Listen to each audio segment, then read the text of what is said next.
There's so many extraordinary things that are happening right now that people don't really give them enough thought and consideration. Because Muslims are people that read signs.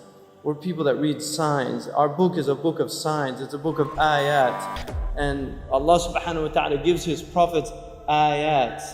Allah subhanahu wa ta'ala, when He sent وَلَقَدْ أَرْسَلْنَا مُوسَى بِآيَاتِنَا, we sent Musa with our signs. And Allah subhanahu wa ta'ala tells us to read the signs. اقرأ بِسْمِ رَبِّكَ الَّذِي خَلَقَ. To read. It wasn't simply just the reading of a book, but the book of signs which is in the universe as well. And natural disasters have always been a source of trouble. You see corruption in unbelievable, unprecedented manners, things that really we haven't seen at this level. And this is a global phenomenon. It's happening all over the globe, and it's something that should cause people of intelligence, it should cause them consternation, it should cause them trouble in their hearts, because these are people that Allah subhanahu wa ta'ala says about them that وَالَّذِينَ آمَنُوا مُشْفِقُونَ مِنْهَا وَيَعْلَمُونَ أَنَّهَا الْحَقِّ.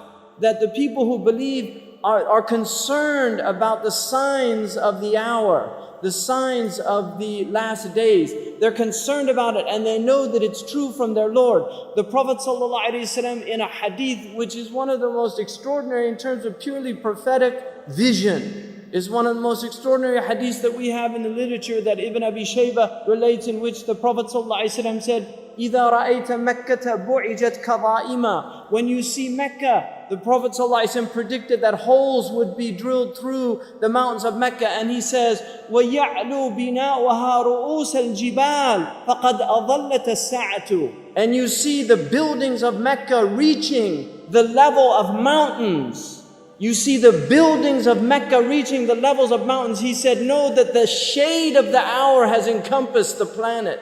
And the believers, when they see these things, it concerns them. The Prophet said, لا تقوم الساعة حتى تزول الجبال عن أماكنها. The end of time won't come until you see mountains removed from their places. When I was in Mecca, there's mountains have been removed from Mecca. قوعيقوعان, one of the mountains that's known as the أحد الأخشبين.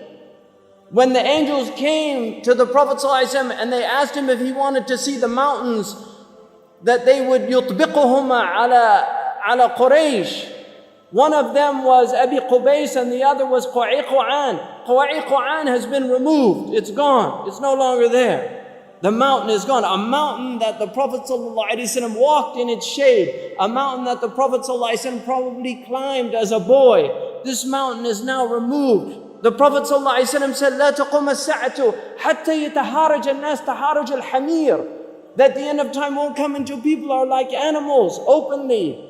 I was on the Arabian Peninsula with my family, walking on the beach, and I came upon people in a public beach having sexual intercourse. In a public beach on the Arabian Peninsula. I'm not making this up. This is the level of fasad that is happening on our planet. He said, sallallahu alayhi wasallam, that one of the signs of the end of time is civilized people would walk with their thighs exposed in the marketplaces. Badiyatul afkhaz fil aswaq. Pens, he said, would be everywhere. He said that people, out of their love of the world, you would get two-income families. That people would be two-income families. That he said a woman will, out hirsan ala dunya, tu'inu zawjaha ala tijara. Out of love for this world, she'll work like her husband to earn livelihood, neglecting the children. Some people are forced to do that, and there's no blame on that. But there's people that just out of love of dunya, they will abandon their children and go out. These are the things that are happening around us. And these are things people have to wake up, because this is a religion that calls people to wake up. What have we done that is causing this trouble? And this is something that was true of peoples all over the world. Whenever calamities confronted them, they would always ask themselves. These are people that are in touch with their fitrah, with their inherent nature. They would ask themselves, what have we done? Things like eclipses, like volcanoes, like oil spewing out into the ocean should tell us, Ya Rabb, If Allah wanted, He could destroy all of the oceans. ظهر الفساد في البر والبحر بما كسبت أيدي الناس. This foulness has revealed itself in the oceans and on the land because of what your own hands have been doing, because of what you have been doing. You know, they had a National Geographic and there was a group of Mauritanian fishermen and they went out to fish and they didn't catch any fish. And so, you know what they said? It's our sins. And they went to the murabit, to the teacher, and they told him, we went out, we used to go out and cast the net, now the fish are all gone. If you want the sabab, the material reason, it's because the Japanese, the Russians, the Americans, they're fishing those waters like crazy.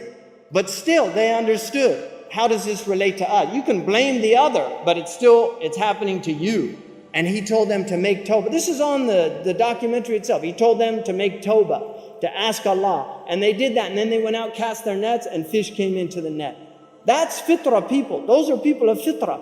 The United Nations announced that the fish are going. And this is Ibn Abbas in the tafsir of the verse, ظهر الفساد in Surah Al-Rum, that the corruption has revealed itself in the land and on the sea. He said in the sea, the diminishment of fish because of the sins of people. And this is something that human beings have now completely forgotten. We have spiritual Alzheimer's disease. That's what the humanity is suffering from, a type of spiritual Alzheimer's disease. We've forgotten who we are, who we belong to, where we've come from, where we're going, what we should be doing in the meantime. This is the state of humanity wherever you go.